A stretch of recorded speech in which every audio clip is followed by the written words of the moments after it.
আজকে আমি আপনাদেরকে আমার নিজের শোনা একটা ঘটনা আপনাদের সাথে শেয়ার করব। এই ঘটনাটা আমি যখন শুনেছিলাম তখন আমি কলেজে পড়ি ফাইনাল ইয়ার,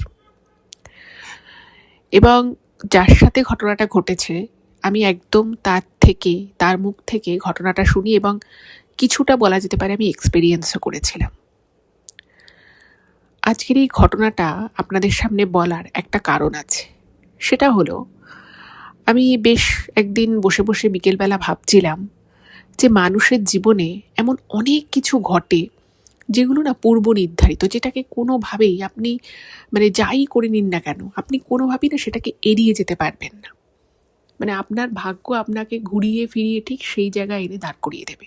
আপনি যত প্ল্যান করুন, যত সাবধানে থাকুন, যতই আপনি ভাবুন যে আমি এইভাবে চলবো, এই কাজটা এভাবে করবো, যতই আপনি স্ট্র্যাটেজি সাজান না কেন, আপনার জীবনে এমন কিছু ঘটনা ঘটার এবং সেটা যে কিভাবে আপনার জীবনে ঘটতে পারে সেটা হয়তো আপনি স্বপ্নেও ভাবতে পারবেন না। এবং এই ঘটনাটা বুঝতেই পাচ্ছেন বেশ অনেক দিন আগের, কারণ সেই সময় আমি নিজেই কলেজে পড়তাম। তো একদিন বিকেলবেলা এইসব ভাবতে ভাবতে আমার হঠাৎ করেই ওই ইনসিডেন্টটা মনে পড়ে গেল। তো আমি তখনই ভেবেছিলাম যে এই ইনসিডেন্টটা আমি আপনাদের সাথে শেয়ার করব, কারণ এই ইনসিডেন্টটার মধ্যে আপনারা অনেক কিছু জানতে পারবেন যেটা হয়তো কোনো না কোনোভাবে আপনারা আপনাদের জীবনের সাথেও রিলেট করতে পারবেন। যে কিছু জিনিস থাকে যেটা ঘটার এবং সেটা ঘটবে। আমি সকলকে রিকোয়েস্ট করব, আজকের এপিসোডটা কিন্তু বেশ ইন্টারেস্টিং হবে। আপনারা প্রত্যেকে প্রথম থেকে শেষ অবধি শুনুন। আশা করছি আপনাদের আজকের এপিসোড ভীষণ ভালো লাগবে। নমস্কার শ্রোতা বন্ধুরা, ভূত ভগবান চ্যানেলে আপনাদের সকলকে অনেক স্বাগত। আশা রাখছি সবাই খুব ভালো আছেন, আনন্দে আছেন, সুস্থ আছেন এবং ভূত ভগবান চ্যানেলের ঘটনা মন দিয়ে শুনছেন। সত্যি যদি আপনাদের আমাদের চ্যানেলের ঘটনাগুলো ভালো লাগে অবশ্যই কিন্তু চ্যানেলটাকে সাবস্ক্রাইব করে নেবেন, ভিডিওগুলোকে লাইক করবেন। পুরো ঘটনাটা শোনার পর আপনাদের কেমন লাগলো সেই মূল্যবান মতামত কিন্তু অবশ্যই কমেন্ট করে জানাবেন। আর আপনাদের জীবনে বা আপনাদের পরিচিত কোনো মানুষের জীবনে যদি এরকম কোনো ভৌতিক, অলৌকিক, দৈবিক, অতিজাগতিক কিছু ঘটনা ঘটে থাকে সেগুলো আমাদেরকে লিখে পাঠিয়ে দিন। আমাদের ইমেল আইডি ডেসক্রিপশনে দেওয়া রয়েছে। এটুকুই বলার ছিল। এবারে আমি চলে যাচ্ছি সরাসরি ঘটনায়। এখন আমি যে ঘটনাটা আপনাদের সামনে বলতে চলেছি সেই ঘটনাটা আমি ওই যে প্রথমেই বললাম যে আমি যখন কলেজের ফাইনাল ইয়ার, সেই সময় আমি ঘটনাটা শুনেছি এবং একদম যার সাথে ঘটেছে তার কাছ থেকেই শুনেছি। এবার এই ঘটনাটায় আসার আগে আমি একটু পিছিয়ে গিয়ে আমি ঘটনাটা শুরু করি, কারণ কিভাবে বিষয়টা আমার সামনে এলো সেটা আপনাদের জানাটা খুব দরকার, কারণ না হলে না আপনারা ব্যাপারটাকে রিলেট করতে পারবেন না। তো আমার বাড়ি থেকে কলেজ কিন্তু একটু দূরেই ছিল।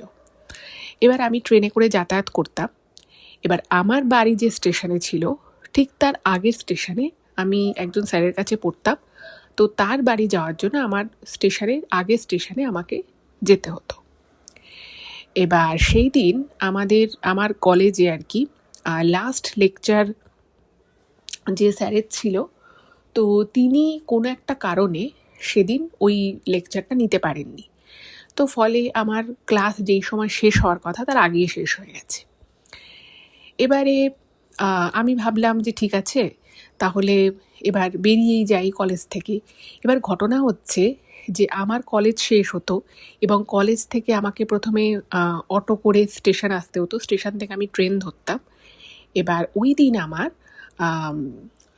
বাড়ি ঢোকার আগে অর্থাৎ কলেজের পরে ওই স্যারের কাছে পড়া ছিল। আমি ওনার কাছে ইঞ্জিনিয়ারিং পড়ার সময় একটা সাবজেক্ট পড়তাম, তো সেইখানে আমার পড়া ছিল এবং আমার বাড়িটা আমার স্টেশন থেকে বেশ কিছুটা দূরে। এবার আমি ব্যাপারটা মাথার মধ্যে কিছু একটা পড়াশুনোর বিষয় আমি ভাবছিলাম। তো আমি যখন আমার কলেজের সামনের যে স্টেশনটা, রেল স্টেশনটা, সেখানে যখন আমি এলাম, আমি ভাবলাম যে স্যারের পড়ানো তো বেশ দেরি আছে, কারণ ওইভাবেই টাইমটা সেট করা যে আমি কলেজ থেকে বেরোবো, যে সময়টা লাগে যাতায়াত করতে সেই সময়টা বেরিয়ে যাবে, তারপরে আমি আমার বাড়ির ঠিক আগের স্টেশনে নামবো, নেমে স্যারের বাড়ি যাব, পড়বো, আবার সেখান থেকে ট্রেন ধরে পরের স্টেশনে আমি বাড়িতে নেমে পড়বো। এবার আমি ভাবলাম যে আমি যখন স্টেশনে গেছি তার 15 মিনিট পরে একটা ট্রেন আছে। এবার আমি ভাবলাম যে আমি যদি এখন এই ট্রেনটা না ধরি তাহলে আমাকে এই রেলওয়ে স্টেশনেই বসে থাকতে হবে।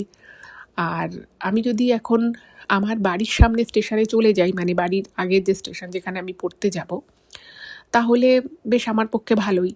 এবার আমার কাছে অতটাও সময় নেই যে আমি এখান থেকে ট্রেন ধরে বাড়ি যাব, আর আমার বাড়ি স্টেশন থেকে বেশ কিছুটা দূরে। তো আবার আমি বাড়ি গিয়ে ফ্রেশ হয়ে আবার অতটা বাড়ি থেকে এসে ট্রেন ধরে, এটা মানে অনেক বেশি প্রলং টাইম হতে আমি লেট হয়ে যাবে। তা আমি স্টেশনে এসে ভাবছি যে আমি কী করব। তারপরে ভাবছি যে আমি যদি এখন এখানের স্টেশনে বসে থাকি তাহলে মানে আমি বোর হব। আবার ভাবছি যে আমি যদি আমার বাড়ি আগের যে স্টেশন যেখানে আমি পড়তে যাব সেখানেও যদি বসে থাকি তাহলে সেখানেও আমি বোর হব। তো দুটো ক্ষেত্রেই সেম। এবারে আমি তখন ভাবছি যে আমার কোনটা করা উচিত। তো আমি চিন্তা করলাম, এবার আমার যেখানে কলেজ ছিল সেখানে আরও দুটো কলেজ ছিল, মানে ওই স্টেশনে নেমে আরও দুটো কলেজ রয়েছে, মানে আমার কলেজ ছাড়াও আরও দুটো কলেজ রয়েছে। তো সেই সমস্ত কলেজের ছেলেমেয়েরা তারাও আর কি ওখানে এসেছে। এবার আমি ভাবলাম প্রথমে যে আমি আমার কলেজের যে স্টেশন সেখানেই ওয়েট করে যাই, তাড়াতাড়ি গিয়ে তো লাভ নেই, তাহলে আমাকে ওই স্টেশনে ওয়েট করতে হবে। তো আমি ভাবলাম যে ঠিক আছে, একটু সময় যখন আছে, আমার কিছু নোটস ছিল ব্যাগে, তো আমি সেই নোটসগুলো নাড়াচাড়া করে দেখছি, একটু পড়ছি। এবার এমন সময় কি হলো, অন্য একটা কলেজের কিছু ছেলে মেয়ে এলো। এবার তারা এসে আমি যেখানটায় বসেছিলাম ঠিক তার সামনে সিট, পিছনে সিট সব নিয়ে ওরা বসে পড়লো। এবং বসে পড়ার পরে প্রচুর গল্প করছে, আড্ডা মারছে, জোরে জোরে হাসছে। এবার আমি না এই ব্যাপারটা একটুখানি ডিস্টার্বড ফিল করলাম। তো আমি ভাবলাম যে না, এরা মনে হচ্ছে ট্রেন ধরবে না, কারণ এরা আরও বন্ধুবান্ধবের জন্য ওয়েট করছে। আমি ভাবলাম এখানে থাকলে আমার মানে ওই অত জোরে জোরে হাসছে, অত জোরে কথা বলছে, তো আমার মাথা ধরে যাবে। তাই ভাবলাম যে ঠিক আছে, আমি বরং ট্রেন ধরে আমি বাড়ির আগের স্টেশনে যেখানে আমি স্যারের কাছে পড়তে যাবো সেখানেই নেমে যাই। তো এখানে ওয়েট করার থেকে তাহলে আমার ওখানে ওয়েট করা বেটার। তো আমি এই মনে করে যখন ট্রেন এলো আমি উঠে পড়লাম। এবং আমি যখন ট্রেনে উঠছি আমি বুঝতে পারলাম যে আমি একদম ঠিক ডিসিশন নিয়েছি, কারণ ওরা কিন্তু ট্রেনে উঠলো না। তার মানে আরও তারপরে 40-45 মিনিট পরে নেক্সট ট্রেন। তো এই 40-45 মিনিট আমাকে তাহলে ওইগুলো সহ্য করতে হতো। যাই হোক, আমি ট্রেনে উঠে বসলাম। তো উঠে বসার পরে আমি মোটামুটি যাচ্ছি, এবং মোটামুটি যখন 2-3টে স্টেশন ক্রস করে গেছে, তো তারপরে দেখি একটি মেয়ে উঠেছে, ট্রেনে একটি মেয়ে উঠেছে। মেয়েটি নন বেঙ্গলি, এবং মেয়েটির সাথে আর একটা মেয়েও রয়েছে। আমার একটি মেয়ের নাম মনে আছে, মানে যে মেয়েটা আমাকে ঘটনাটা বলেছিল ওর নামটা মনে আছে, ওর নাম ছিল পূজা। আর ওর সাথে আর একটা মেয়ে ছিল, তার নাম কিন্তু আমার মনে নেই। এবার আমি দেখছি যে ওই দুটো মেয়ে ট্রেনে উঠলো, এবং উঠে ওরা ঠিক আমার উল্টো দিকে সিটটায় বসলো, মানে আমি যে সিটে বসেছি ঠিক তার মুখোমুখি বসেছে। এবং কিছুক্ষণ পর থেকে ওই অন্য মেয়েটি আর কি, মানে দুটো মেয়ে ছিল, একটা মেয়ে একটু লম্বা ছিল আর একটা মেয়ে ওর থেকে একটু হাইটটা কম ছিল। তো ওই লম্বা করে মেয়েটার নাম হচ্ছে পূজা, এবং অন্য মেয়েটির নাম আমার সত্যি বলতে কি মনে নেই। তো ওই পূজা বলে মেয়েটি মানে ফুপিয়ে ফুপিয়ে কাঁদতে থাকলো, মানে কান্না স্টার্ট করে দিয়েছে। এবার আমি জেনারেল কামড়ে উঠি, আমি কিন্তু লেডিস কামড়ে উঠিনি, কারণ ওই সময়টা ট্রেনটা অফিস টাইম নয়, তো একদমই ভিড় ছিল না। আর আমি প্রায় জংশনের আগের স্টেশন থেকে উঠতাম, ফলে ট্রেন ফাঁকা ফাঁকাই থাকতো। তো আমি দেখলাম মেয়েটা ফুপিয়ে ফুপিয়ে কাঁদছে, এবং তারপরে আরও লোকজন উঠছে, সবাই নিজের মতো উঠছে, কেউ মেয়েটার দিকে তাকাচ্ছে, সবাই একটুখানি ভাবছে যে বাবাই মেয়েটা ট্রেনের মধ্যে কাঁদছে কেন। তো যত সময় যাচ্ছে দেখলাম মেয়েটা মানে বেশি করে কান্নাকাটিটা আস্তে আস্তে বাড়ছে। মানে প্রথমে অল্প অল্প ফুপিয়ে ফুপিয়ে কাঁদছিল, তারপরে যত সময় এগোচ্ছে মেয়েটা জোরে জোরে কাঁদছে। এবং ওর পাশের যে মেয়েটি রয়েছে সে ওর মানে কাঁধে আর কি হাত রাখছে, ওকে কনসোল করার চেষ্টা করছে, কিন্তু মেয়েটি কেঁদেই যাচ্ছে। তো ওরা হিন্দিতে কথা বলছিল। আমি যেটুকু বুঝতে পারলাম ওদের কথা শুনে, যে মেয়েটির কেউ মারা গেছে। এবার কে মারা গেছে, কি বৃত্তান্ত, সেসব তো আমি বুঝতে পারছি না, কিন্তু আমার না মেয়েটাকে দেখে খুব খারাপ লাগছিল। মেয়েটির বয়স আমার থেকে বেশি ছিল, দুটো মেয়েরই বয়স। এবার আমি ভাবছি যে মেয়েটা এত কাঁদছে, এবং মেয়েটার পুরো চোখ লাল হয়ে গেছে কাঁদতে কাঁদতে। এবার আমার তো খুব খারাপ লাগছে। এবার কেউ একজন দুজন মহিলা জিজ্ঞেস করছে যে এই তুমি কাঁদছো কেন, আর একজন জিজ্ঞেস করছে আর একজনকে, মানে অন্য মেয়েটিকে, যে এই তোমার বান্ধবী হয়, এত কাঁদছে কেন, ওকে থামাও, এভাবে ট্রেনের মধ্যে কেউ কান্নাকাটি করে। কেউ জিজ্ঞেস করছে তোমাদের বাড়ি কোথায়, তোমরা কোথায় যাচ্ছ এভাবে কাঁদতে কাঁদতে, সব কিছু ঠিকঠাক আছে তো, কোনো প্রবলেম হয়নি তো? আর একজন আবার ভেবেছে যে ওর হয়তো ট্রেনে পার্স চুরি হয়ে গেছে, হয়তো টাকা পয়সা নেই, সেই জন্য কান্নাকাটি করছে, হেল্পলেস লাগছে। বাট অন্য যে মেয়েটি ছিল সে সবাইকে একটা কথাই বলে যে ওর ফ্যামিলিতে ওর নিজের একজনকে হারিয়েছে এবং জাস্ট মেয়েটা খবরটা পেয়েছে এবং সেই জন্য ওরা চলে যাচ্ছে আর কি, হাওড়া স্টেশন যাচ্ছে। তো যাই হোক, আমার তো শুনে খুব আর কি খুবই কষ্ট হলো, খারাপ লাগলো। এবার অন্য যে মেয়েটি ছিল তার ফোনে একটা ফোন আসে। এবার ততক্ষণে মোটামুটি আমি যে স্টেশনে নামবো, মানে আমার বাড়ি স্টেশনের ঠিক আগের স্টেশন, তো সেইটা মোটামুটি এবার এরপরে ঢুকছে, এবার আমি নামবো। তো এমন সময় অন্য যে মেয়েটি ছিল, পূজা ছাড়া আর অন্য যে মেয়েটি, তার ফোনে একটা ফোন এসছে। এবার ফোন আসার পরে মেয়েটি ফোনে কথা বলছে, কথা বলার পরে ওরা তখন বললে আচ্ছা আচ্ছা ঠিক আছে, মানে ওই মেয়েটি আর কি বলছে আচ্ছা আচ্ছা ঠিক আছে, আমরা তাহলে এই যে স্টেশন আসছে সেই স্টেশনে নেমে যাচ্ছি।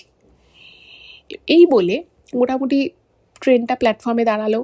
আমার তো নামারই ছিল, আমি নেমে গেছি, কারণ আমি ওখানে আরও আধা ঘন্টা ওয়েট করে তারপর আমি স্যারের বাড়ি চলে যাব। তো আমি নেমে ওখানে যে বসার জায়গা থাকে যে প্ল্যাটফর্মে, আমি সেখানে বসেছি। এমন সময় দেখলাম যে ওই মেয়েটা এবং তার সাথে পূজার আর কি অন্য মেয়েটা দুজনে মিলে এসে ঠিক আমার যে সিটটা তার থেকে একটু গ্যাপ দিয়ে, মানে প্ল্যাটফর্মে তো বেশ চওড়া চওড়া লম্বা লম্বা সিট হয়, ওখানে তো অনেকেই বসতে পারে, তো মেয়েটা আমার মানে দুটো মেয়েই আমার থেকে একটু ডিস্টেন্স মেনটেন করে ওরা দুজনে ওই সেম জায়গায় বসলো। এবার আমি তো মেয়ে দুটোকে ট্রেন থেকেই দেখছি, আমার বেশ খারাপ লাগছিল ওদের দেখে, কষ্টও হচ্ছিল। তা আমি তখন ভাবলাম যে আমার কাছে অনেকটা সময়ও আছে, আর মানে আমার নিজেরও একটুখানি খারাপ লাগছিল, একটু জানতেও ইচ্ছে করছিল যে কী ঘটনাটা ঘটেছে। তো আমি অন্য মেয়েটিকে, ওকে আমি সেভাবে বলার আর কি সুযোগ পাইনি, বাট অন্য যে মেয়েটি ছিল আমি না ওকে খুব ভালোভাবে জিজ্ঞেস করেছি যে আমি দেখছি দিদিটি অনেকক্ষণ থেকেই কাঁদছে, তো দিদিটার কী হয়েছে?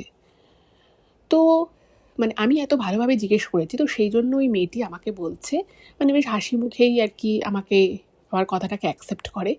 তো তখন মেয়েটি আর কি হিন্দিতেই বলছে যে আর বলো না, ওর বাবা মারা গেছে এবং সেটাও খবর পেয়েছে, বাট অ্যাকচুয়ালি মারা গেছে কালকে, ও খবর পেয়েছে আজকে, এবং মেয়েটির বাড়ি হচ্ছে উত্তরপ্রদেশ।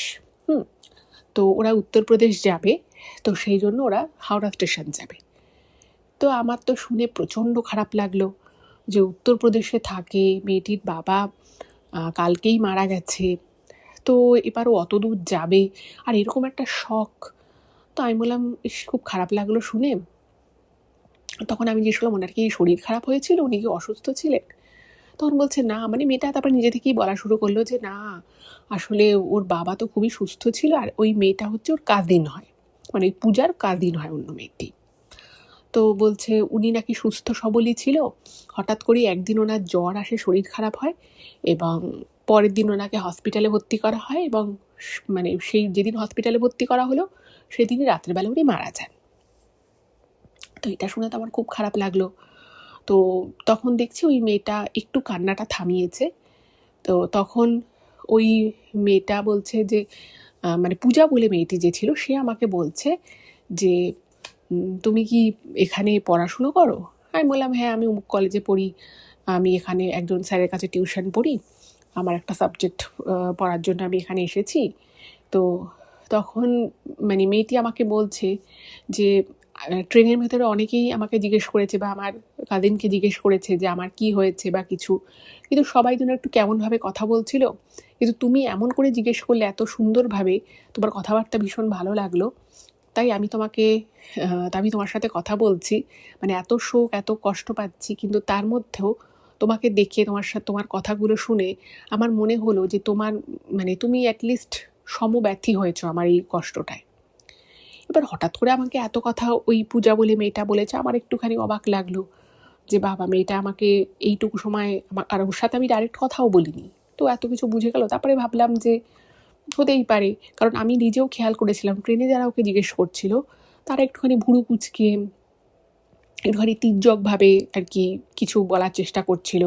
কারণ ওখানে মানে ট্রেনের মধ্যে আরও ২-১ জন ভদ্রমহিলা ছিলেন। তারা আবার নিজেদের মধ্যে বলছে নিশ্চয়ই প্রেমে ধাক্কা খেয়েছে, সেই জন্য হয়তো মেয়েটা কাঁদছে। এরকম আর কি অনেকে অনেক ধরনের স্পেকুলেশন করছিল।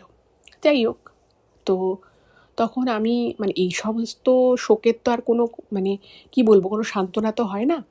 আমি তখন ওনাকে মানে ওই দিদিটাকে বললাম যে, "দিদি, আমি জানি তোমার খুব কষ্ট হচ্ছে, কিন্তু তবুও বলবো তুমি এত কান্নাকাটি করো না।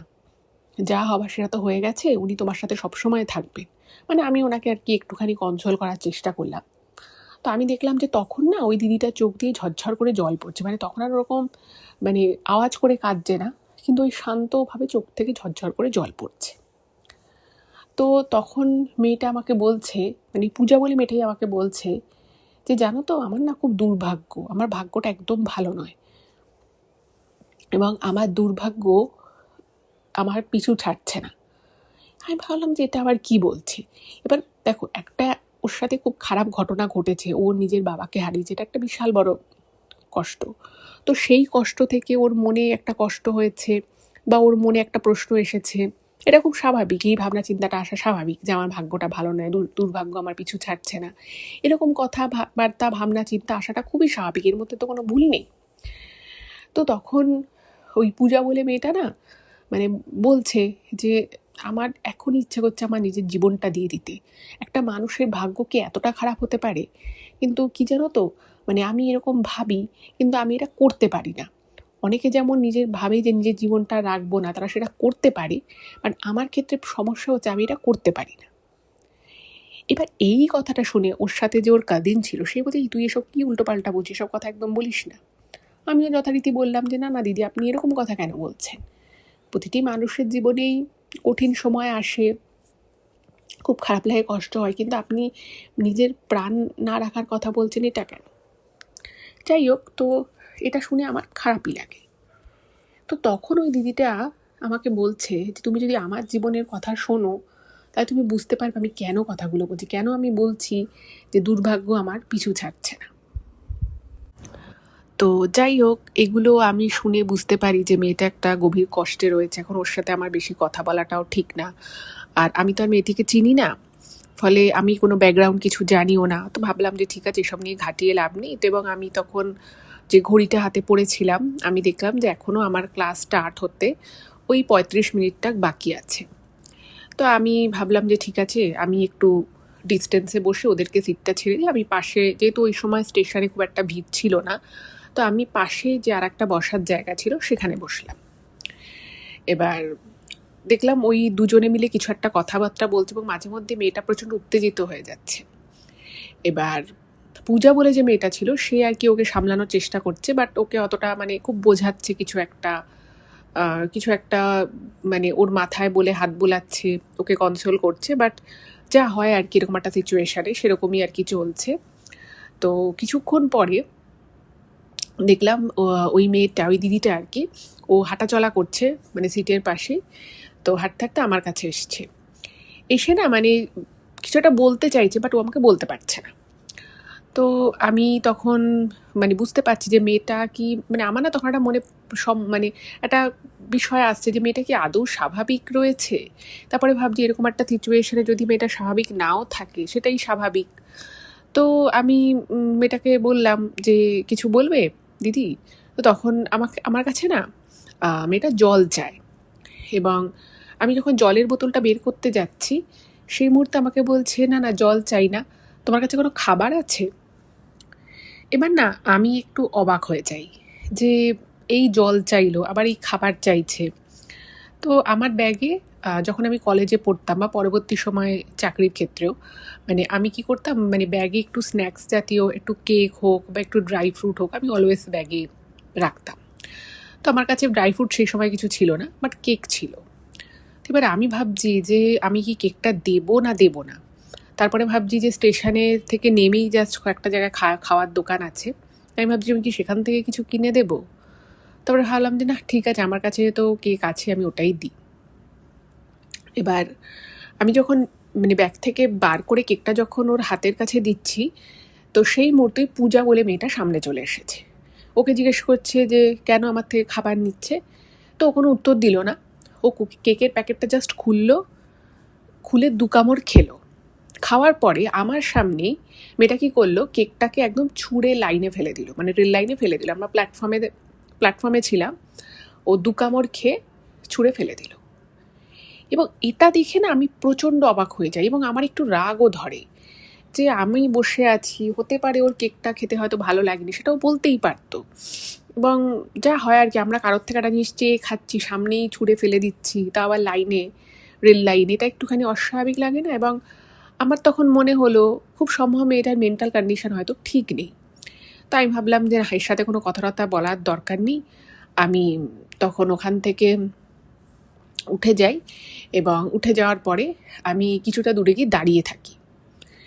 এবার তারপরে আমি ওখান থেকে দাঁড়িয়ে দাঁড়িয়ে দেখতে পাচ্ছি ওই পূজা বলে মেয়েটি, এই মেয়েটিকে অনেক কিছু বলছে, অনেক কিছু বোঝাচ্ছে, কিন্তু আস্তে আস্তে সিচুয়েশনটা অন্যরকম হচ্ছে। মানে ও মানে একবার উল্টো দিকের প্ল্যাটফর্মে চলে যেতে চাচ্ছে, ওকে ওই মেয়েটা থামাচ্ছে।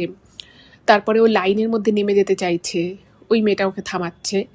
এবং করতে করতে হঠাৎ করেই মানে ওই মেয়েটা, ওই দিদিটা আর কি আনকন্ট্রোলড হয়ে যায়, এবং ও দুম করে প্ল্যাটফর্মের মধ্যে পড়ে যায়। এবার মেয়েটা একটা জিন্স পরেছিল আর ওপরে একটা কুর্তি টাইপ ছিল।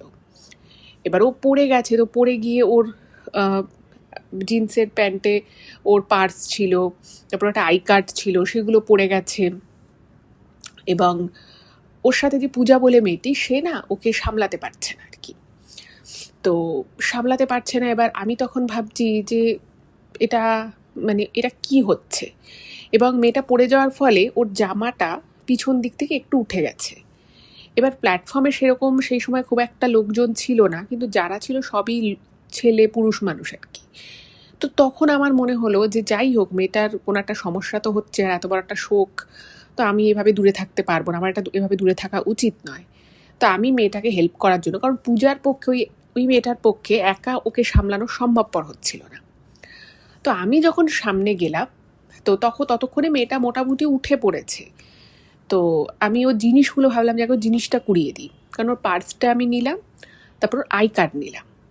এবং আমি যখন ওর আই কার্ডটা এক ঝলক দেখলাম, আমার এটা মনে আছে যে ওই আই কার্ডে কোনো একটা মেডিকেল কলেজের নাম লেখা ছিল। আমার এই মুহূর্তে মেডিকেল কলেজটার নাম মনে নেই, কিন্তু ঠিকানাটা আমার মনে আছে লখনৌয়ের কোনো, মানে উত্তরপ্রদেশ লখনৌয়ের কোনো একটা মেডিকেল কলেজের ঠিকানা। এবং ও ওই কলেজের স্টুডেন্ট, মানে ও মেডিকেল ছাত্রী, মেডিকেল পড়ে। তাই আমি ভাবছি মেয়েটা ডাক্তারি পড়ে, আর ওই আই কার্ডে যে ছবিটা দিয়েছে সেটা ওই মেয়েটারই ছবি। আমার না মানে দেখে খুব অবাক লাগলো, এবং আমার সাথে সাথে মনটাও খুব খারাপ হয়ে যায় যে মেয়েটা এরকম, মানে এত বড় একটা শোক পেয়েছে, সেই জন্যই কি মেয়েটা তাহলে এরকম অদ্ভুত আচরণ করছে। তাই ভাবলাম যে না, এই মেয়েটাকে তো একটু মানে যতটা পারি আমার সাহায্য করা উচিত, কারণ এমনিতেও আমাকে আধা ঘন্টা তখনও প্ল্যাটফর্মে কাটাতেই হবে। তো তখন মানে ও না ওইভাবে পড়ে গেছে, তো পড়ে গিয়ে ওর মানে কোথাও ওই শোল্ডার একটু লেগেছিল। তো আমি তখন ওকে আর কি একটু হেল্প করলাম। তো হেল্প করা বলতে আমার কাছে ঠান্ডা জল ছিল, তো আমি একটু বললাম যে তুমি একটু চোখে মুখে জল দেবে। তো তখন কারণ ওখানে মানে যে প্ল্যাটফর্ম ছিল সেই প্ল্যাটফর্মেও জলের ব্যবস্থা আছে, কিন্তু ও সামহাও হয়তো জল ও মুখে চোখে দিতে চাইছিল না। তো আমি যখন ওকে বললাম, তো তখন ও না আমার কথাটা শুনলো। ও একটু জল নিয়ে, হাতে করে একটু জল নিয়ে ও চোখে মুখে দেয়, এবং দেওয়ার পরে মনে হলো যেন একটু স্বস্তি বোধ করেছে। এবং তারপরে মেয়েটা আমাকে সরি বলছে যে আমি কেকটা ভাবে ফেলে দিলাম, আমি জানি না আমার কি মনে হলো তখন, আমি তোমার থেকে কেকটা চাইলাম, তুমি আমাকে দিয়েও দিলে, তো আমি কেকটা ফেলে দিয়েছি, আমার খুব খারাপ লাগছে। আমি তখন মেয়েটিকে বললাম যে না না, কোনো ব্যাপার না দিদি, তুমি ঠিক আছো তো? তো তখন ওই দিদিটা বলছে হ্যাঁ আমি ঠিক আছি। তো এটা বলার সাথে সাথেই মেয়েটা অঝরে কান্নাকাটি করা শুরু করে। এবং ওই যে বললাম ওর সাথে যে পূজা বলে মেয়েটি ছিল ওর কাজিন, তো সে না ওকে সামলাতে পারছে না, মানে ওর ব্যাগ বইছে, ওই মেয়েটা নিজস্ব একটা ব্যাগ রয়েছে, প্লাস ও মাঝে মধ্যে এদিক ওদিক চলে যাচ্ছে। তো আমি তখন মানে বললাম আর কি, যে আমার পক্ষে তখন যতটা বলা সম্ভব আমি বললাম যে দেখো দিদি, তোমার সাথে যেটা হয়েছে সেটা খুবই খারাপ, কিন্তু তুমি চিন্তা করো না, তুমি বাড়ি যাও, দেখো তুমি যদি এরকম করো তাহলে তোমার বাড়ির আরও যারা আছেন তাদের কিন্তু খুব মন খারাপ হয়ে যাবে তুমি যদি এখন এরকম করতে থাকো। তো তখন ওই মেয়েটাকে মনে হলো, মানে ওই দিদিটাকে আর কি মনে হলো যে ওই চোখে মুখে জল দেওয়ার পরই একটু মনে হলো ও স্বাভাবিক হয়েছে, একটু সুস্থ বোধ করছে। তো তখন মানে ও আর কি কাঁদো কাঁদো মুখে আমাকে বলছে দিদিটা যে জানো তো, কাউকে যদি কখনো ভালোবাসো তাকে এতটাও ভালোবাসবে না যে যার জন্য তুমি নিজে ধ্বংস হয়ে যেতে পারো। মানে দিদিটা বাংলাই বলছিল, বাট ওই হিন্দি বাংলা একটু মাঝে মধ্যে মিশিয়ে মিশিয়ে বলছে, যেহেতু এখানে বহু বছর আছে ওয়েস্ট বেঙ্গলে, তো সেই জন্য ওর বাংলাটা জানে এবং বলতেও পারে, বাট একদম শুদ্ধ বাংলা বলতে পারে না, হিন্দি বাংলা মিশিয়ে মিশিয়ে বলে। যাই হোক, তো আমাকে যখন এই কথাটা বললো যে কাউকে যদি কখনো ভালোবাসো তাতে দোষ নেই, কিন্তু এতটা ভালোবেসো না যাতে তুমি নিজে ধ্বংস হয়ে যাও, আমার না কথাটা শুনে খুব খুব অদ্ভুত লাগলো। এবং এইরকম একটা কথা আমি জীবনে প্রথমবার শুনলাম, যে অন্যকে ভালোবেসে নিজেকে ধ্বংস করে দেওয়া এরকম একটা কিছু। তো আমার ব্যাপারটা বেশ ইন্টারেস্টিং লাগে। তো আমি দিদিটাকে জিজ্ঞেস করলাম যে দিদি তুমি এই কথাটা কেন বলছো? মা বাবার প্রতি সন্তানের তো একটা অন্য রকমের টান ভালোবাসা থাকেই।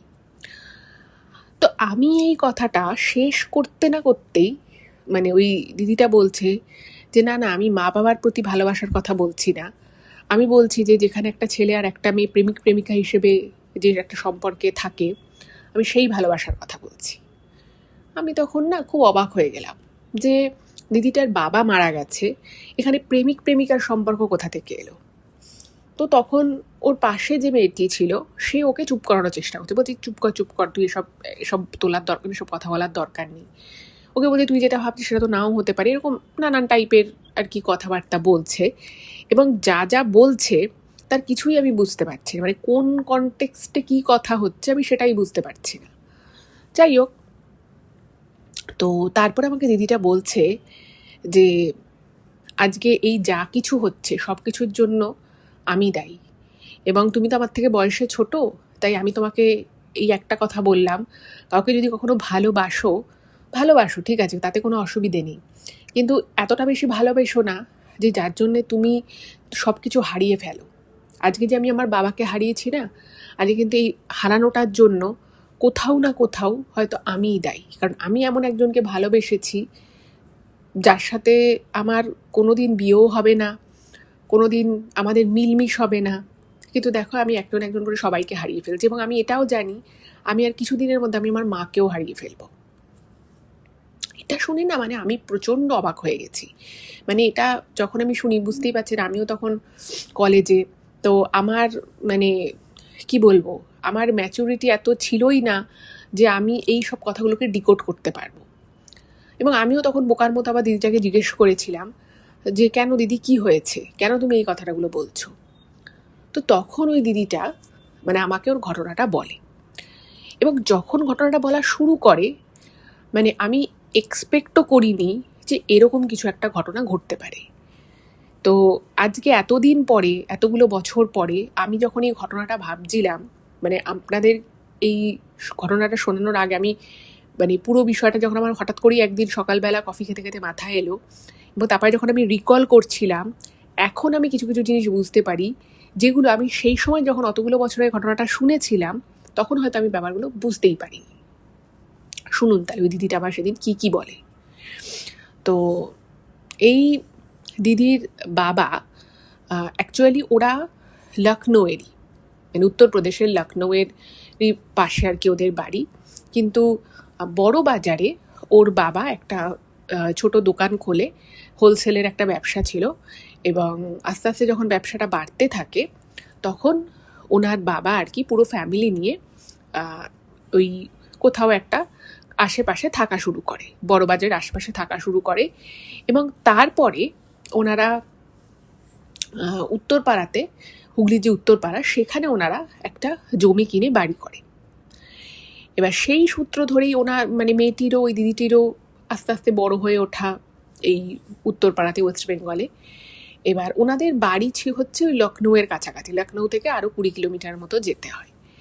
এবার ওরা আর কি 2 মাস 3 মাস অন্তর অন্তর বাড়ি যাতায়াত করতো। এবার দিদির বাবা খুব কষ্ট করে, মানে খুবই কষ্ট করে মানে নিজের ব্যবসাটাকে দাঁড় করিয়েছে এবং এত দূর অবধি এসেছে।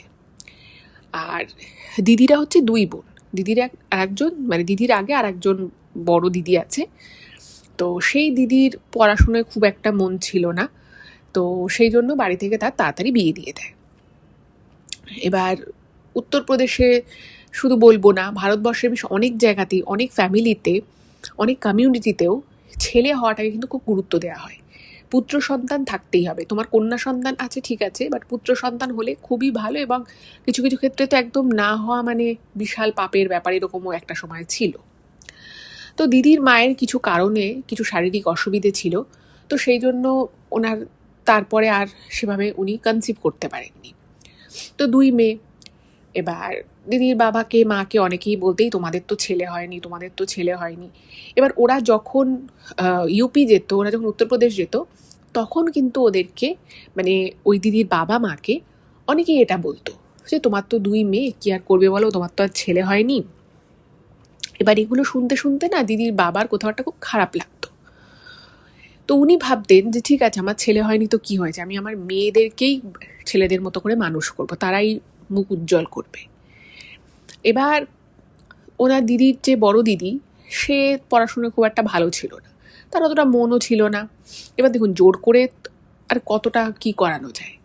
তো সেই জন্য ওই দিদি দেখতে খুব সুন্দর ছিল, তো তার আর কি ওখানে আর কি লখনৌতেই বিয়ে হয়ে যায়, লখনৌয়ের কাছে একটা কোথাও বিয়ে হয়ে যায়।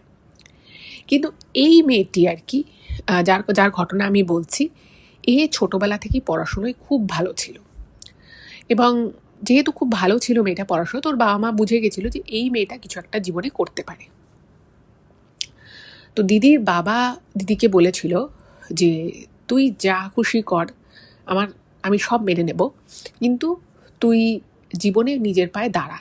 মানে ওদের আর কি ইউপির গ্রামে বলছে যে গ্রামের ছেলেরা যেরকম ইঞ্জিনিয়ার হয়েছে, ডাক্তার হয়েছে, উকিল হয়েছে, তুই এই 3টের মধ্যে কিছু একটা মানে জীবনে যদি করতে পারিস, মানে তুই যা চাইবি আমি তাই করব, তোর কোনো কিছু তোকে মুখ ফুটে চাইতে হবে না, আমি তোকে দেবো, যত কষ্ট করি হোক আমি তোকে দেবো।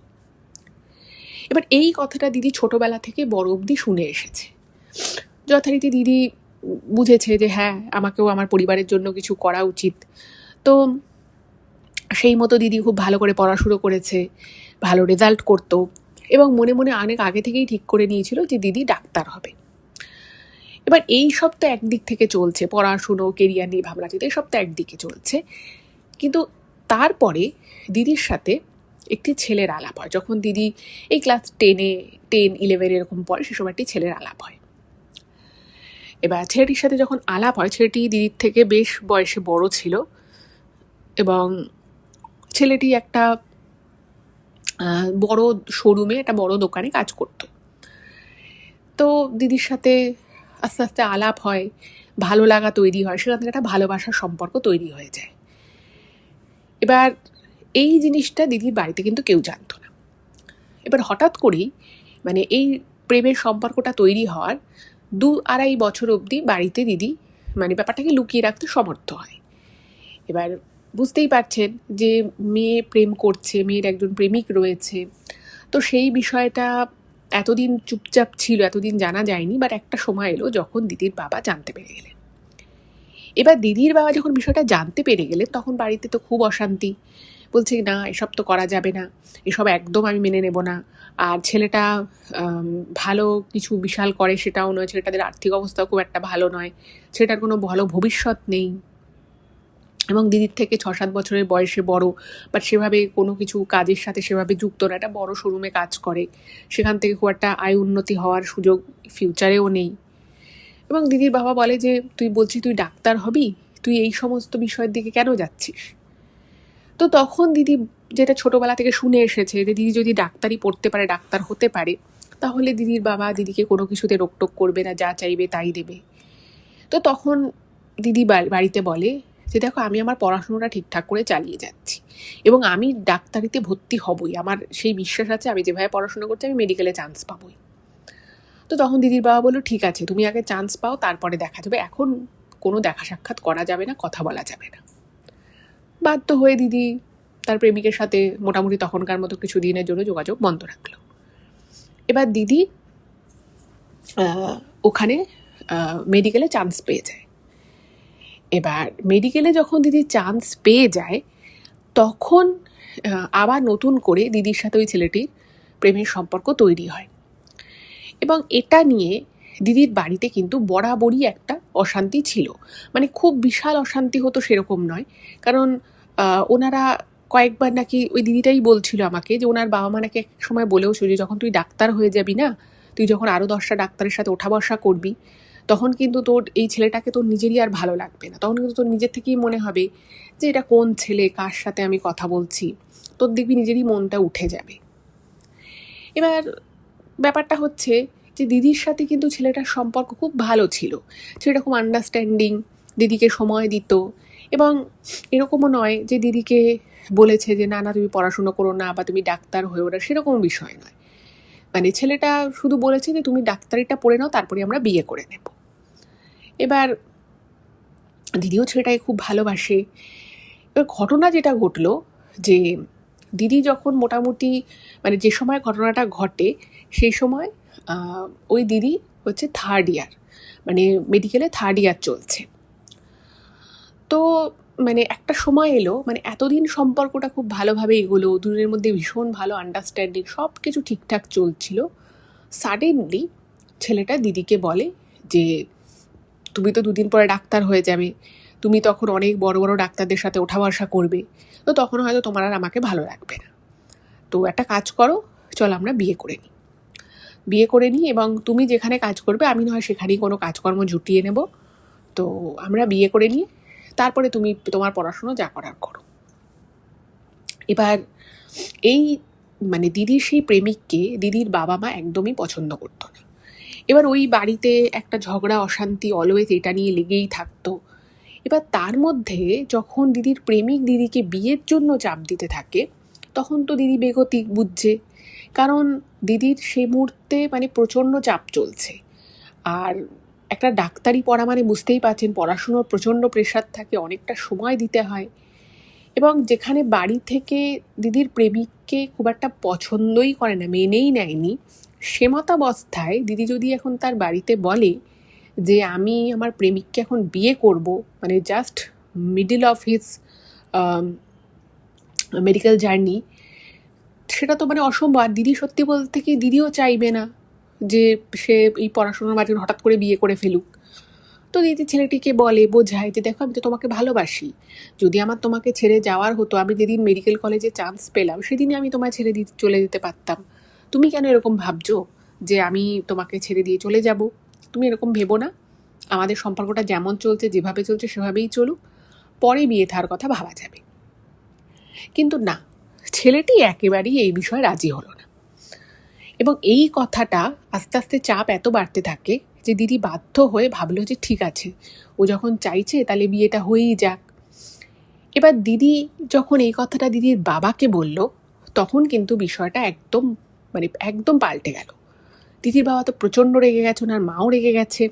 উনি বলছেন না, এই ছেলে তো একদম বাজে ছেলে, মানে তোর পড়াশুনোটা এতটা ইম্পর্টেন্ট, এত কষ্ট করে তুই এই জায়গা অবধি এসেছিস, এখন সে তোকে বিয়ের জন্য চাপ দিচ্ছে, এটা হতে পারে না, সেটা তোকে আদৌ ভালোই বাসে না, ও যদি তোকে ভালোবাসতো তাহলে ও তোকে এখন এই মুহূর্তে অ্যাটলিস্ট বিয়ের জন্য চাপ দিত না। তো দিদির বাবা বোঝায় যে দেখ ওর সাথে যদি তোর পরেও বিয়ে হয় তুই কোনোদিনই সুখী হবি না, কারণ ও তোর এই কষ্টটাকে, তোর স্যাক্রিফাইসটাকে বুঝবেই না কোনোদিন। এবং সেই মুহূর্তে দাঁড়িয়ে দিদি আমাকে ওখানেই বলছিলেন, আমার এখনও মনে আছে, সেটা হচ্ছে যে দিদিও তখন আস্তে আস্তে রিয়ালাইজ করা শুরু করে যে দিদি ছেলেটাকে প্রচণ্ড ভালোবাসে, পাগলের মতো ভালোবাসে, কিন্তু ছেলেটার দিক থেকে দিদির জন্য স্পেশাল ফিলিংস বলুন বা মানে দিদি যে এত কষ্ট করে মেডিকেল পড়ছে সেই বিষয়গুলোকে বোঝা বা সেটাকে রিলেট করা, এটা না ছেলেটার মধ্যে আস্তে আস্তে আস্তে আস্তে যত দিন যেতে যায় তত কমতে থাকে। এবং এক এক সময় ছেলেটা বলতো যে তোমাদের আবার কিসের চাপ, তোমরা 2টো করে রুগী দেখবে, 5-7 মিনিট সময় দেবে, প্রেসক্রিপশান লিখবে, হয়ে যাবে।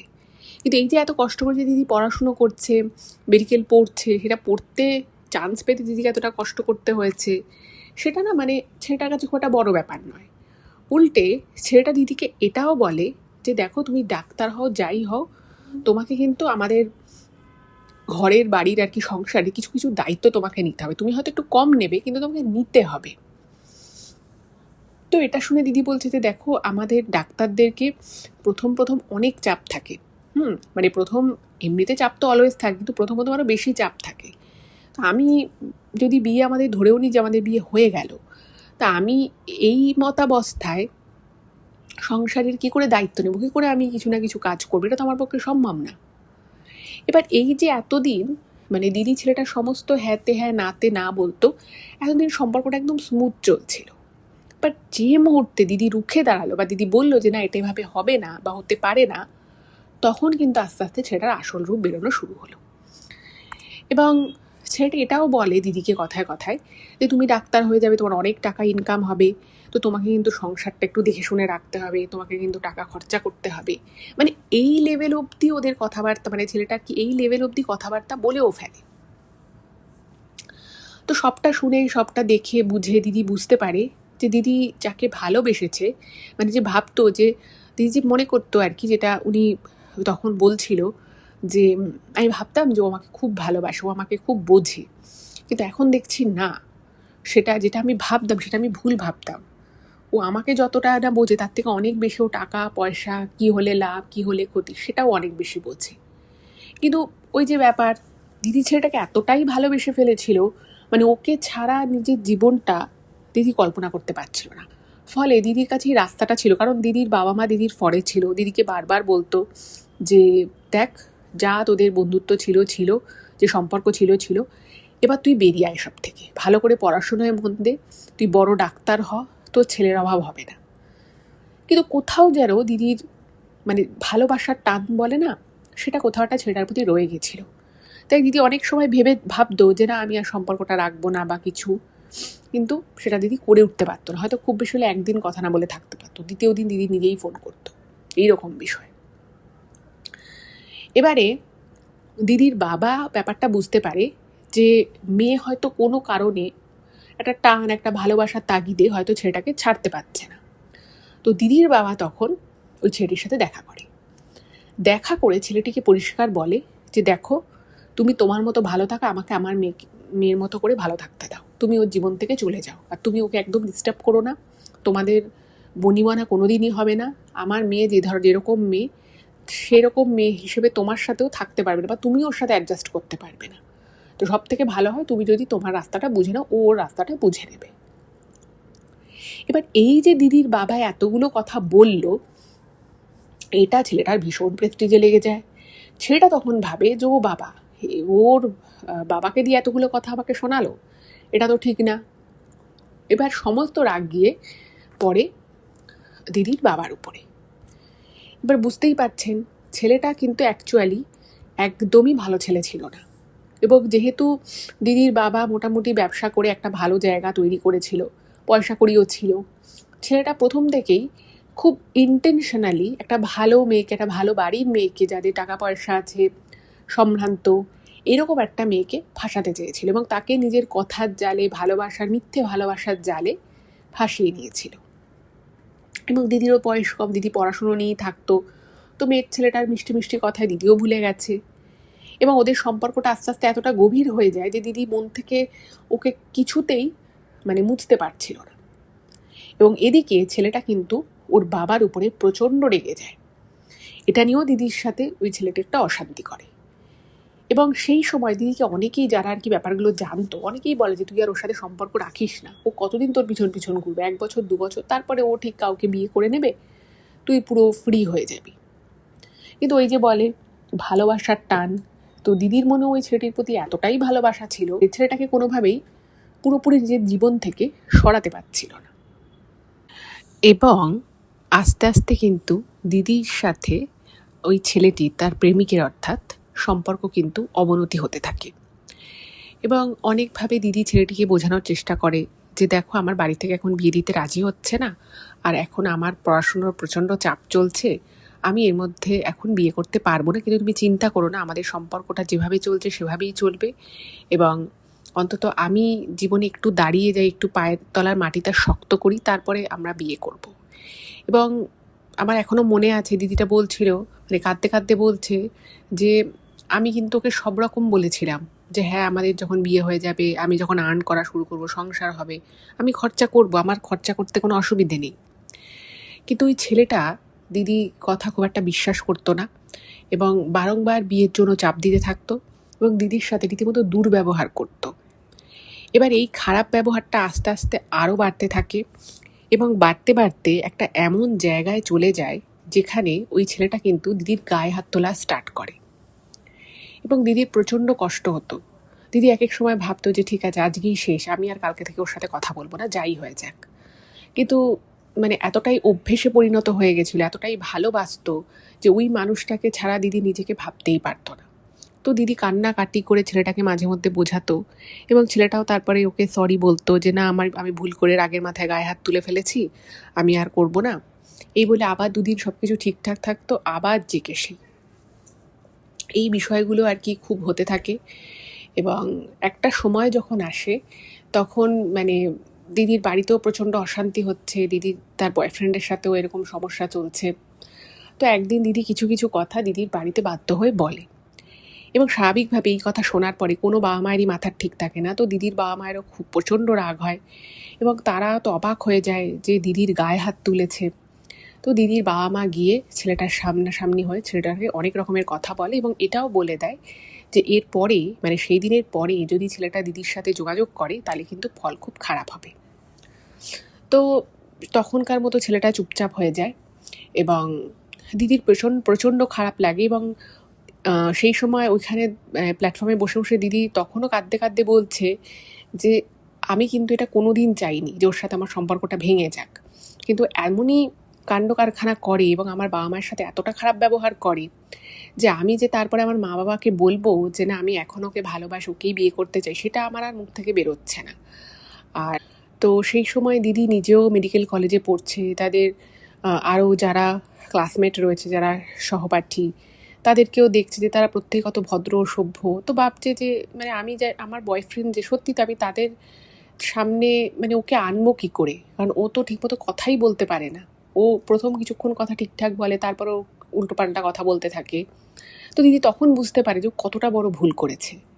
কিন্তু আবার মনে মনে ছেলেটাকে ছাড়া আমি জীবনটা কাটাবো, ওকে আমি ভালোবাসবো না, ওর সাথে আমি সম্পর্ক রাখবো না, এটাও না দিদি মন থেকে মেনে নিতে পারছিল না। যাই হোক, তো এরপরে দিদি অনেক কষ্ট করে ভাবে যে না, সবসময় তো আমি আমার নিজের কথাটুকু ভাবতে পারি না, ও যেরকম ব্যবহার আমার সাথে করেছে, আমার বাবা মায়ের সাথে যেরকম ব্যবহার করেছে, এরপরে আমি আর ওর সাথে কোনো যোগাযোগ রাখবো না। তো দিদির দিক থেকে পুরোপুরি যোগাযোগ বিচ্ছিন্ন হয়ে যায়। ছেলেটা অনেকবার ফোন করে, ওকে সরি বলে, কান্নাকাটি করে। তো দিদি মনে মনে ঠিক করে নিয়েছিল যে না, এই জিনিসও বহুবার করেছে এর আগে, কিন্তু কোনোবারই ওর কথা রাখেনি, এবার ও করছে, ঠিক আছে আমি আর কোনোভাবে রেসপন্স করবো না। তো এরকম বেশ কয়েকবার ছেলেটা ফোন করে। তো অন্যান্যবার কী হয়, ছেলেটা এরকম ফোন করে আর দিদি তার কথা মেনে যায়। এইবারে যে দিদি কথাটা মানলো না, এবার এটা না ছেলেটা প্রথমে হয়তো ভাবতে পারেনি, বাট পরে যখন বুঝতে পারে যে আর তো আমি ওকে কনভিন্স করতে পারছি না, তখন ছেলেটা ওকে বলে যে তুমি একবার শেষবারের মতো আমার সাথে দেখা করো। এবার বহুবার বলেছে দিদিকে, বহুবার মেসেজ করেছে, ফোন করেছে। তো তখন দিদি ভাবে যে ঠিক আছে, এতদিন তোর সাথে সম্পর্ক ছিলই, শেষ যদি একবার ওর সাথে দেখা করি তাহলে আর ক্ষতি কী। এবং যে জায়গাটা ওরা দেখা করে, মানে দেখা করার জন্য ছেলেটা যে জায়গাটা আর কি বলে, সেটা কিন্তু মানে খুব একটা পরিচিত জায়গা নয়, মানে দিদি ওই জায়গাটা এর আগে খুব একটা যায়নি। তো সেরকমই একটা জায়গার একটা রেস্তোরাঁ, একটা হোটেলে আর কি দিদিকে বলে দেখা করতে বিকেলবেলা। তো দিদি গেছে এবং যাবার পরে দিদি প্রথম কথাটাই ছেলেটাকে জিজ্ঞেস করছে তুমি এখানে আমাকে কেন আসতে বললে। তো বলছে না, তুমি তো আর আমার সাথে সম্পর্ক রাখবে না, তাই ভাবলাম যে তোমার জন্য তো আমি সেরকম কিছু করিনি, তো এই রেস্তোরাঁটা একটুখানি অতটা হাই ক্লাস নয়, তো এখানে আমি তোমাকে একটু খাওয়াতে চাই। তো দিদি বললো যে দেখো, তুমি আমাকে খাওয়াবে, আমি সেই খেতে কিন্তু এখানে আসিনি, তুমি আমাকে বলেছো যে তোমার আমার সাথে কিছু কথা আছে শেষ, আমি সেই জন্য এসেছি, এতদিনের আমাদের সম্পর্ক, আমি সেই তাগিদে এসেছি। তো তখন ছেলেটা মানে বেশ মিষ্টি মিষ্টি কথা বলে দিদিকে এবং তারপরে যখন দিদি ওখান থেকে চলে যেতে যাবে তখন দিদিকে বলে যে আমি তোমাকে একটা জিনিস দেবো। তার আগে আর কি দিদি জাস্ট চা খেয়েছে, তো ছেলেটা আর কি দিদিকে বলে যে তোমাকে আমি একটা জিনিস দেবো, তুমি খাবে। তখন দিদি বলছে যে না, আমার খাওয়ার কোনো সেরকম মন নেই, আর তোমার সাথে যে আমার সম্পর্কটা এভাবে শেষ হয়ে যাবে এটাও আমি কোনো দিন ভাবিনি। তো তখন ছেলেটা না হঠাৎ করেই চোখ মুখ একদম চেঞ্জ হয়ে যায়, মানে ও যে এতক্ষণ মিষ্টি মিষ্টি কথা বলছিল, বেশিক্ষণ না, মানে 15-16 মিনিট তার আগে হয়তো দিদির সাথে ওই ছেলেটির কথা হয়েছে। তো 15-16 মিনিট পরে ছেলেটার মুখভঙ্গিমা একদম চেঞ্জ হয়ে যায়। ছেলেটা হঠাৎ করেই পকেট থেকে একটা পুঁটলি বার করে দিদিটাকে বলছে যে আমার কাছে একটা এমন হাতে জিনিস আছে যেটা দিয়ে আমি চাইলে এই মুহূর্তে তোমার জীবনটাকে একদম নরক করে দিতে পারি, কিন্তু আমি তো তোমাকে ভালোবেসেছি, তাই আমি এটা করছি না। তো দিদি বলছে, তুমি এসব কথা কি বলছো? তুমি আমার জীবন তো এমনিই খারাপ করেছো, এতগুলো বছরের আমার সম্পর্ক, এতগুলো বছর আমার নষ্ট হলো, তুমি আমার বাবা মাকে এতটা অপমান করলে, আমাকে অপমান করেছো, আর কিভাবে তুমি নষ্ট করবে? তো তখন নাকি ছেলেটা বলে যে তোর বাবা মা তোকে খুব ভালোবাসে, তাই না? এই দুটো মানুষকে কিন্তু আমি জীবন থেকে চাইলে তোমার জীবন থেকে আমি এমন ক্ষতি করব, তারা ঘরে বসে বসে তাদের কিছু একটা হয়ে যাবে এবং তারা কিন্তু তোমাকে ছেড়ে চলে যাবে, এবং তখন তুমি বুঝবে কেমন লাগে। এবং এই যে তোমার বাবা আমাকে এত অপমান করেছিল, আমাকে এতগুলো কথা শুনিয়েছে তোমার বাবা মা, ওদের উপরে কি আমার কম রাগ আছে? আমি আমার সমস্ত রাগ ঝাল এই যে পুটলিটা দেখছো, এটা মহান শক্তিশালী, আমি এমন একজনকে দিয়ে এই জিনিসটা বানিয়ে এনেছি, এই জিনিসটা শুধু ছাড়বো আমি এখান থেকে, ব্যাস, আর তোমার বাবা মায়ের চরম ক্ষতি হয়ে যাবে। এবার এই টাইপের কথা কিন্তু দিদি এর আগে কোনোদিন ছেলেটার কাছে শোনেনি, বা ছেলেটার মুখে এই ধরনের কোনো কথা শোনেনি আর কি। দিদিটা খুব অবাক হয়ে গেছে, বলছে তুমি কি বলতে চাইছো এই সমস্ত? তো তখন মানে দিদি প্রচণ্ড ভয় পেয়ে যায়, ঘাবড়ে যায় যে এরকম করে কেন বলছে। তখন বলছে, কেন তুমি আমার বাবা মায়ের কী ক্ষতি করবে? বলছে, আমি কিছু করব না, যা করার এই জিনিসটা করবে, এবং এতে এমন বান মারা আছে না যে মানে যা হবার খুব তাড়াতাড়ি হয়ে যাবে। তো দিদি তো তখন প্রচণ্ড ঘাবড়ে গেছে। তো দিদি ছেলেটাকে বলছে যে তুমি আমাকে ভালোবাসো বলছো, আর তুমি আমার বাবা মায়ের এত বড় ক্ষতি করবে? যে মানুষ দুটো আমাকে জন্ম দিয়েছে, আমাকে বড় করেছে, তুমি তাদের এত বড় ক্ষতি করতে পারবে? তো তখন তো ছেলেটা মানে ওর মুখ চোখই চেঞ্জ হয়ে গেছে। তো দিদি হাতে পায়ে ধরছে রীতিমতো ছেলেটার, যে তুমি এরকম প্লিজ কিছু করো না, তুমি বলো যা, আমি যা করার করব, কিন্তু তুমি আমার বাবা মায়ের কোনো ক্ষতি করো না। তো তখন নাকি দিদিকে একটা ছোট্ট একটা বাটির মতো কিছু একটা দেয়, দিয়ে বলে যে ঠিক আছে, আমি তোর বাবা মায়ের ক্ষতি করব না, কিন্তু তুই তাহলে এই জিনিসটা খেয়ে নে, আর আমি তোকে যা বলবো তোকে তাই করতে হবে। তোকে আমাকে বিয়ে করতে হবে, এবং বিয়ে করে তুই যেখানে কাজ করবি, মানে যে হসপিটালে কাজ করবি, আমরা আশেপাশে কোথাও থাকবো, এবং সমস্ত সংসারের খরচাপাতি তোকে চালাতে হবে। যদি তুই এগুলো করতে রাজি হোস, তাহলেই আমি তোর বাবা মায়ের ক্ষতিটা করব না, নাহলে কিন্তু আমি ক্ষতি করে দেব। এবং দিদিকে একটা জিনিস জোর করেই রীতিমতো খাইয়ে দেয়, এবং যেটা খেতে একটা ফলের মতো ছিল, কিন্তু সেই ফলটা না, মানে এটা বাসি ফল খেতে যেরকম হয় সেরকম টাইপের একটা কিছু দিদিকে খাইয়ে দেয়। এবং সেই দিন দিদি মানে বলছে যে আমার এতটা খারাপ লাগে, এবং আমি বুঝতে পারছি যে মানে ওর চোখ মুখ দেখে আমি বুঝতে পারছি ওর ভিতরে একটা মানে বদমাস শয়তান মানে রীতিমতো ওকে ভর করে আছে। মানে ও আমাকে যে কথাগুলো বললো, আমি যদি সত্যি সত্যি সেগুলোও করি, ও কিন্তু তাতেও ক্ষান্ত হবে না, ও ক্ষতি করবি, এটাও দিদি সেদিনই বুঝে গেছে। এবার দিদি যখন বাড়িতে আসার কিছুক্ষণ পর থেকেই দিদির প্রচণ্ড রকমভাবে রক্তবমি হওয়া শুরু হয়, এবং সঙ্গে সঙ্গে দিদি যে যে আর কি মেডিকেল কলেজে পড়াশুনো করতো, তো সেখানেই দিদিকে আর কি নিয়ে যাওয়া হয়, এবং সেইখানে অনেক বড় বড় ডাক্তার ছিলেন, এবং যেহেতু দিদি ওই মেডিকেল কলেজের স্টুডেন্ট ছিলেন, মানে দিদি যখন খেয়েছে তখনই দিদি বুঝতে পেরেছে যে কিছু একটা তো খারাপ কিছু করলাম, মানে কিছু একটা যে আমার খারাপ শরীরে গেছে সেটা দিদি বুঝতে পেরেছে। বাট ডাক্তারদের সাথে গাট ফিলিংসও তো থাকে, বাট সেটা যে এতটা খারাপ দিদি কিন্তু বুঝতে পারেনি। যাই হোক, তো বড় বড় ডাক্তাররা ছিলেন, তো একটা খুব সিভিয়ার টাইপ অফ ইনফেকশান দিদির শরীরে হয়ে যায়, সেটা ফুড থেকেই যায়, এবং দিদিকে জিজ্ঞেস করে যে তুমি কী খেয়েছিলে? তো দিদি কোনো রকমে এদিক ওদিককার বানিয়ে টানিয়ে কথা বলে, দিদি আর ওইসব কথা বলে না। কিন্তু খুব অদ্ভুতভাবে দিদিও নিজে মেডিকেল স্টুডেন্ট, তো দিদিও জানে যে কোন ওষুধের কী কাজ, মোটামুটি তো জানেন। তো দিদি সুস্থ হতে প্রায় 20 দিন লেগে গেছিল, এবং ডাক্তারবাবুরাও অবাক হয়ে যায় যে একটা খাবারের থেকে ইনফেকশানে কী করে এতটা স্প্রেড করে দিতে পারে এত কম সময়ের মধ্যে, আর এতটা সিভিয়ার হয়ে যেতে পারে। যাই হোক, তো ভগবানের আশীর্বাদ ছিল, এবং দিদির যখন এরকম অসুস্থ হয়, দিদির মা রীতিমতো মানে একদম উপোস থেকে বাড়িতে মাতারানির মানে পুজো করেছিল। তো যাই হোক, ভগবানের আশীর্বাদেই দিদি সুস্থ হয়, এবং সুস্থ হওয়ার পরে দিদি কিছুদিনের জন্য এইখানে ওয়েস্ট বেঙ্গলে এসেছিল এবং তারপরেই এই ঘটনাটা শোনে যে দিদির বাবা মারা গেছে। এবং তখন দিদি বুঝতে পারে যে ব্যাপারটা অ্যাকচুয়ালি কেন ঘটছে এবং কীভাবে ঘটছে। আর ওই যে দিদি আমাকে বলেছিল যে আমার মতো খারাপ ভাগ্য কারোর নেই, আমি জানি কিছুদিন পরে হয়তো আমার মাও আমাকে ছেড়ে চলে যাবে, এই কথাগুলো না দিদি এই কারণের জন্যই অ্যাকচুয়ালি বলেছিল। ওই যে মানে দিদিরকে যেটা আর কি বলেছিল যে ওনার বাবা মায়ের ক্ষতি হবে, বাবার তো এত বড় ক্ষতি হয়েই গেল, উনি চলেই গেলেন পৃথিবী থেকে। তো সেইটাই দিদিকে পুরো ভয়টা কুড়ে কুড়ে খাচ্ছিল যে ও যখন এটা করতে পেরেছে তাহলে ও আরও বড় কিছু করতে পারে। এবং সেই জন্যই দিদির আরও ভয় লাগছিল এবং সেই জন্য ওরকম একটা অস্বাভাবিক আচরণ করছিল, কারণ দিদির প্রচণ্ড অ্যাংজাইটি অ্যাটাক আসছিল। তো আমি যখন এই ঘটনাগুলো শুনলাম না, আমার না শুনে প্রচণ্ড মানে আমার কাছে প্রচণ্ড শকিং ছিল যে একটা মানুষ সে বলছে একজনকে ভালোবাসে, সে কি করে এটা করতে পারে। আর যদি কোনো কারণে সমস্যা হয়, যদি মনে হয় যে না এই সম্পর্কটা ভবিষ্যৎ অবধি টিকবে না বা কিছু সমস্যা হতে পারে বা সে আমাকে চাইছে না, তাহলে দুজনে দুজনের পথ খুব সম্মান দিয়ে আলাদা করে নিতে পারে। বাট এইরকম ক্ষতি কেউ কারোর কী করে করতে পারে এবং কেনই বা ক্ষতিটা করবে। আমি না মানে প্রচণ্ড অবাক হয়ে যে আমার খুব খারাপ লাগছিল দিদিটার জন্য যে এত ভালো ব্রাইট একজন স্টুডেন্ট, মেডিকেল পড়ছে, দুদিন পরে সে ডাক্তার হবে, মানুষের এত ভালো ভালো কাজ করবে, মানুষকে বাঁচাবে, সেই মানুষটার জীবনে এতটা কষ্ট, এতটা আর কি দুঃখ, এটা না আমার মানতে খুব খারাপ লাগছিল।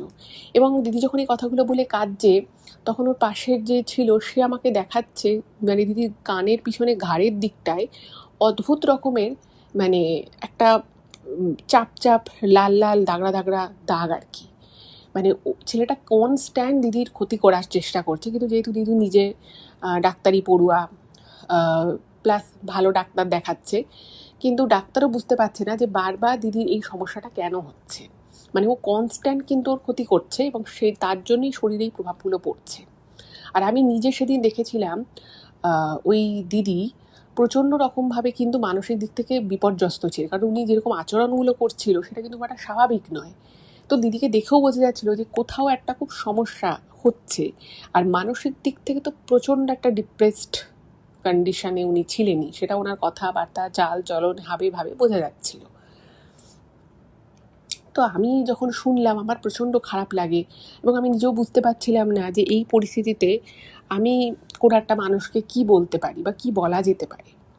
তো আমি দিদিকে আর কিভাবে কনসোল করবো, তা আমি বললাম যে সবটা শুনে শুনে আমি নিজেই খুব ভ্যাবাচাকা খেয়ে গেছি। আর তখন বয়স কম, আর ওই আমার মানে কিছু বলার ছিল না। তো আমি দিদিকে বললাম যে দিদি চিন্তা করো না, তুমি ভালোভাবে বাড়ি পৌঁছো এবং তুমি যদি ভগবানে বিশ্বাস করো তাহলে তুমি সবটা ভগবানের উপরে ছেড়ে দেবো, তুমি মন প্রাণ দিয়ে ডাকো, যিনি যাবার তিনি হয়তো চলেই গেছেন। আর আমি যেটুকু জানতাম সেটুকু বলেছি যে জন্ম মৃত্যু বিয়ে এগুলো তো ভগবানই লিখে পাঠান, হতেই পারে যে ছেলেটা হয়তো যেটা করেছে সেটা হয়তো করেছে, কিন্তু তার প্রভাবেই যেটা হয়েছে সেটা তো নাও হতে পারে। মানে আমি একজন অচেনা মানুষকার এর থেকে বেশি কী বলবো। আর তখন সত্যি বলতে কি মানে এগুলো নিয়ে কথা বলার মতো ম্যাচিউরিটিও হয়তো আমার মধ্যে ছিল না, কিন্তু আমি প্রচণ্ড শকড হয়ে যাই। এবং এই ঘটনাটা শুনতে শুনতে আমার পড়তে যাওয়ার টাইম কিন্তু এক্সিট করে গেছিলো। মানে স্যার 1.5 ঘন্টা করে টাইম দিতেন, আমি প্রায় 40 মিনিট পরে গিয়ে স্যারের বাড়ি পৌঁছোই। ভাবুন আমি অত আগে চলে এসেছিলাম প্ল্যাটফর্মে, সেখান থেকে জাস্ট একটা রিক্সা করেই যাওয়া যেত। বাট আমি এইসব শুনে একদম আমার নিজেরই মাথা ফাতা ঘুরে গেছে। আমি তো অবাক হয়ে গেছি যে একটা মানুষ আর একজন এত বড় ক্ষতি করতে পারে কি করে। তো জানি না তারপরে কি হয়েছিল সেটা আমার তো জানা নেই, কারণ তারপরে তার সাথে আমার কোনো যোগাযোগও হয়নি, আমি তার ফোন নাম্বারও নিইনি, সেও আমার ফোন নাম্বার নেয়নি। ফলে তারপরে কি হয়েছে আমি জানি না। তবে আমি একটা কথা অবশ্যই বলবো, যদি মানে এই ধরনের নোংরামো, এই ধরনের কারোর ক্ষতি করা, এর থেকে খারাপ মনে আর কিছু হয় না। কারোর কাউকে পছন্দ না হতে পারে, কারোর মনে হতে পারে যে আমার মতো নয়, বা ও আমাকে হয়তো পাত্তা দিচ্ছে না, বা ও হয়তো আমাকে অতটা ভ্যালু করছে না, এটা হতে পারে। কিন্তু তাই বলে মানুষের তার আমি ক্ষতি করে দেব, মানে এটা তো জাস্ট অমানবিক, তাই না? এবং আমার মনে হয় এরা পায় শাস্তি। যাই হোক, এটাই ছিল আজকের ঘটনা। কেমন লাগলো জানাবেন। আর এরপরে আসছি আমি আজকের একটা ইমেল সেগমেন্টে। বেশ কয়েকদিন পরে আবার আমি ইমেল সেগমেন্টটা বলছি। তো একটা ইমেল পেয়েছি, যেহেতু এই সেগমেন্টে সবাই সবার ব্যক্তিগত জিনিস শেয়ার করে, সেই জন্য আমি এই সেগমেন্টে কারোর নাম নিই না। তো একজন ইমেল করেছেন, তিনি একটা অদ্ভুত কথা লিখেছেন। উনি বলেছেন যে আমার আপনাকে গল্প পাঠানোর কিছু নেই, কারণ আমার জীবনে এই ধরনের কোনো ইনসিডেন্ট এখন অবধি ঘটেনি যেটা আমি আপনার এই চ্যানেলে বলতে পারি বা শোনানোর মতো কিছু হয়নি। তবে একটা জিনিস আমি শেয়ার করছি, সেটা হচ্ছে উনি নাকি খেয়াল করে দেখেছেন প্রত্যেক সপ্তাহের মঙ্গলবার রাত 11টা থেকে 12টার মধ্যে ওনার প্রচণ্ড খিদে পায়। তো উনি বলছেন যে আমি রোজ যেরকম খাবার দাবার খাই, যে যা কাজকর্ম করি, আমি মঙ্গলবার দিনও সেই একই খাবার দাবার খাই, মানে একই পরিমাণ খাবার দাবার খাই, একই কাজ করি। এমন নয় যে আমি মঙ্গলবার করে প্রচুর বেশি কাজ করি বা প্রচুর হাঁটি, প্রচুর দৌড়ই, প্রচুর এক্সারসাইজ করি, সেসব কিচ্ছু না। বাট মঙ্গলবার দিনই, পার্টিকুলার মঙ্গলবার দিনই আমার রাত 11টা থেকে 12টার মধ্যে মারাত্মক খিদে পায়। এবং উনি জানিয়েছেন উনি ডিনার করেন 9টা থেকে 9:30টার মধ্যে, মানে এটাই হচ্ছে ফিক্সড টাইম। উনি বলছেন যে আমি যত ইচ্ছে খাই, আমি যদি মঙ্গলবার দিন, মানে এরকমও উনি করেছেন যে উনি মঙ্গলবার দিন উনি বুঝতে পেরেছেন যে আজকে তো আমার খিদে পাবে, তো প্রচুর খেয়েছে, মানে যতটা উনি খায় তার থেকে বেশিই খেয়েছে, মানে একদম পেট আইঢাই করছে, এতটা উনি খেয়েছেন। বাট স্টিল উনি ঠিক যখন রাত 11টা থেকে 12টা বাজে মাঝখানের সময় ওনার হঠাৎই একটা সময় খিদে পায় এবং প্রচণ্ড খিদে পায়। এবং সেই সময় মানে উনি বলছে যে আমি না আমার নিজের রাগটাকে কন্ট্রোল করতে পারি না, মানে আমি খিদে পাচ্ছি, এবার আমি হয়তো রান্নাঘরে গেলাম, কিছু পেলাম না, আমার প্রচণ্ড রাগ হয়। এবং সেই সময় আমার সাথে কেউ কথা বলতে এলে বা আমাকে কিছু জিজ্ঞেস করে আমার ভীষণ রাগ হয়। তো প্রথম যখন এই ঘটনাটা ঘটে উনি অতটা বুঝতে পারেনি, ভেবেছে হয়তো সপ্তাহে একদিন করে এরকম হচ্ছে, বা কখনো হয়তো প্রচণ্ড সত্যি খিদে পেয়ে যাচ্ছে সেই জন্য এরকম হচ্ছে। কিন্তু উনি বিষয়টাকে যখন ভালো করে নোটিস করা শুরু করেন তখন উনি বুঝতে পারেন যে এই ঘটনাটা পার্টিকুলার মঙ্গলবার করেই ঘটছে এবং একই টাইমে ঘটছে। উনি প্রচুর খেয়েও দেখেছেন, কোনো লাভ হয়নি। তো উনি জিজ্ঞেস করেছেন যে ম্যাডাম আপনি তো অনেক ধরনের ঘটনা বলেন, আপনি কি এটা কিছু বলতে পারবেন এটা আমার সাথে কেন হচ্ছে? এবার দেখুন, এটা সত্যি কিন্তু খুব অদ্ভুত বিষয়, আমি এরকম বিষয় সত্যিই শুনিনি। আর আপনি যখন বলছেন যে আপনার খাওয়া দাওয়া অ্যাক্টিভিটি সব অন্যান্য দিনের সাথে একদমই সিমিলার, তাহলে নিশ্চয়ই মানে কিছু তো একটা ব্যাপার আছে, বা সেটা কী ব্যাপার সেটা তো বোঝা যাচ্ছে না। তবে আমি আপনাকে বলবো আপনি একবার ডাক্তারের কাছে যেতে পারেন, আপনার সমস্যাটা বলতে পারেন, এবং তার সাথে সাথে আপনি আপনার ঘরটা, যে ঘরে আপনি থাকেন সেই ঘরটা একটুখানি মানে সব কিছু ঠিকঠাক আছে কি না, ঘরটা পরিষ্কার পরিচ্ছন্ন কি না, বা আপনি একটু মঙ্গলবার করে বেশি করে ঘরে ধূপধুনো দিতে পারেন, একটু ঠাকুরের আরতি করলেন, আরতিটা একটু এনে সেই ঘরে দেখিয়ে দিলেন, এগুলো একটু করে দেখতে পারেন। কারণ আমার মনে হয় যে এগুলো করলে এটা খুব একটা সিরিয়াস সমস্যা নয়, তবে আমার মনে হয় এগুলো করলে আপনার ভালোই হবে, কারণ সবার উপরে তো ভগবান, সবার উপরে পজিটিভ এনার্জি, তো ভগবান চাইলে সব কিছুই ঠিক হয়ে যেতে পারে। তো আপনি এগুলো একটু করে দেখুন, দরকার হলে শ্রী হনুমান চালিসা দিনে একবার করে পাঠ করুন, আমার মনে হয় সব কিছু ঠিক হয়ে যাবে। তো এটাই ছিল টোটাল আজকের এপিসোড। কেমন লাগলো জানাবেন, ভালো লাগলে প্লিজ চ্যানেলটাকে সাবস্ক্রাইব করে ভিডিওগুলো একটু সকলের সাথে শেয়ার করে দিন। খুব ভালো থাকবেন, দেখা হবে আবার পরের এপিসোডে। নমস্কার।